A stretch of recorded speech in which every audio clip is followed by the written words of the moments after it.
not-so-sad story of Bowler. Once, a diesel attached to a train couldn't be asked with the bucketing rain.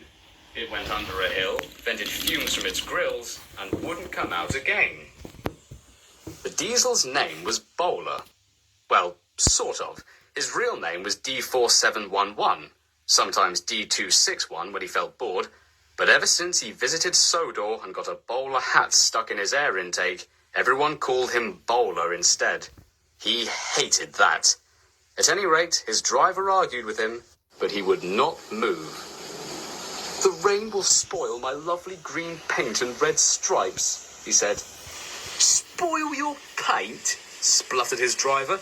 "That's the worst excuse I've heard in my entire life. And I've come up with a lot in my time. Besides, you don't even have red stripes." "I don't?" gasped Bowler. "In that case, I won't move till it stops raining and I get red stripes too. And I want my buffers polished, none of that cheap Mr. Sheen rubbish, mind, and with a fresh rag. I've already caught enough horrid germs in this rain." "Anal twat," grumbled his driver. The guard blew his whistle till he had no more breath and waved his flag till his arms ached. He even threw his flask of tea at him. But Bowler still stayed in the tunnel and blew noxious fumes at him. "I'm not going to spoil my lovely green paint and hopefully soon red stripes for you," he called as the man keeled over unconscious. Then, for no reason, along came Sir Wyatt Frunts, the man in charge of all the engines on the other railway. He was a grubby man with a cheap grey suit, a balding head, a scruffy moustache, and a mean streak a mile wide. For these reasons, everyone called him the Thin Git. "We will pull you out," said the Thin Git.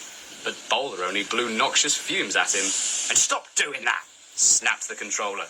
"This is my only suit and you know it." The Thin Git ordered all the passengers out of the carriages and made them tie their belts together to form a rope.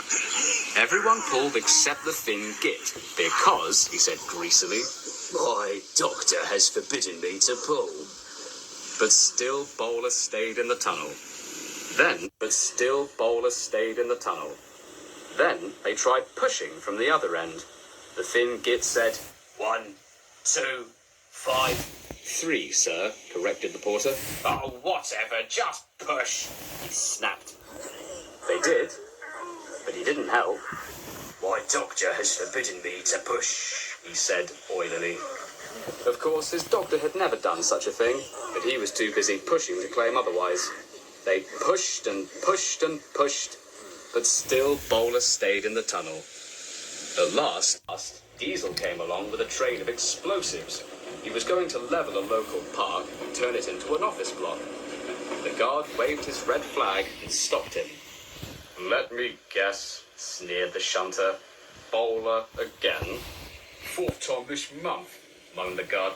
"I'd say he's a hydrophobe if I didn't know he was such a fussy bastard." Meanwhile, at the other end of the tunnel, everyone argued with Bowler. "Look, it has stopped raining," they said. "Yes, but it will begin again soon," said Bowler. "And what will become of my green paint then? Anyway, you haven't met my other demands, so you can all just take the bus or something foul like that for all I care." At the rear of the train, Diesel was losing what little patience he had and buffered up to the coaches. Diesel pushed and roared and pushed as hard as ever he could, but still Bowler stayed in the tunnel. Eventually, even the Thin Git gave up. "We shall take away your rails," he said, "and leave you here for always and always and always. Traffic inconvenience be damned." He turned to Bowler's driver, who was currently on his mobile phone. "How long until the workmen can get here?" "Hold on," he replied, and listened. About 3 hours." "3 hours?" spluttered the Thin Git. "That's what I get for letting them have breaks." "Sir," Diesel called down the tunnel, "I have an idea." The Thin Git went down and listened to his plan. Bowler waited defiantly. Soon, he could hear the sound of trucks being unloaded and passengers placing things along the tunnel. Eventually, the thin git returned to the front of the train. He had a strange box with a plunger under one arm and a wicked grin on his face. "You've had your chance, Bowler," he said. "Now, you've got 5 seconds to get your engine going again, or I blow the whole tunnel sky high." Bowler's eyes popped.